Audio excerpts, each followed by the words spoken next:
అస్సలాము అలైకుం ఫ్రెండ్స్. గత 2 నెలలుగా నేను బెంగళూరులో ఉండి ఇంటిని మిస్ అయిన నా టైంని ఎలా స్పెండ్ చేశానో ఇంటికి వచ్చిన తర్వాత ఈ వీడియోలో చూపించాలనుకుంటున్నా. పొద్దున్నే లేచి నాకు ఇష్టమైన ఎగ్ దోశను వేసుకొని తిన్నాను. చాలా బాగా అనిపించింది. ఎగ్ దోశ తిన్న తర్వాత మా జారా గాడికి స్నానం చేయించి ఎండలో కట్టేసి వెళ్తూ ఉంటే నన్ను కూడా తీసుకుని పోయి విడిచిపెట్టద్దు అని మారం చేశాడు. కట్టేసి వచ్చేసాను.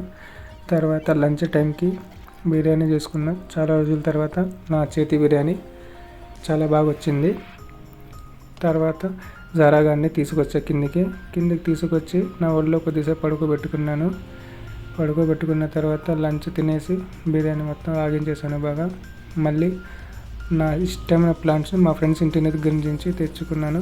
వాటిని చూసి బాగా అనిపించింది, బాగా పెద్ద అయ్యాయి.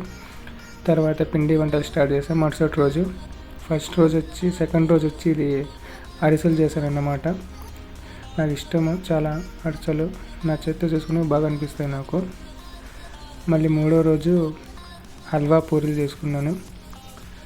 హల్వా పూరీలు చాలామందికి తెలియదు, ముస్లిం ఇళ్ళల్లో ఎక్కువగా చేస్తారు ఫెస్టివల్స్కి. నా చేత్తో చేసిన హల్వా పూరీలు అంటే చాలా బాగుంటాయి నాకు.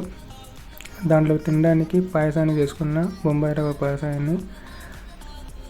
బొంబాయి రవ్వ పాయసంలో పూరీలు, హల్వా పూరీలు సూపర్ కాంబినేషన్ ఫ్రెండ్స్.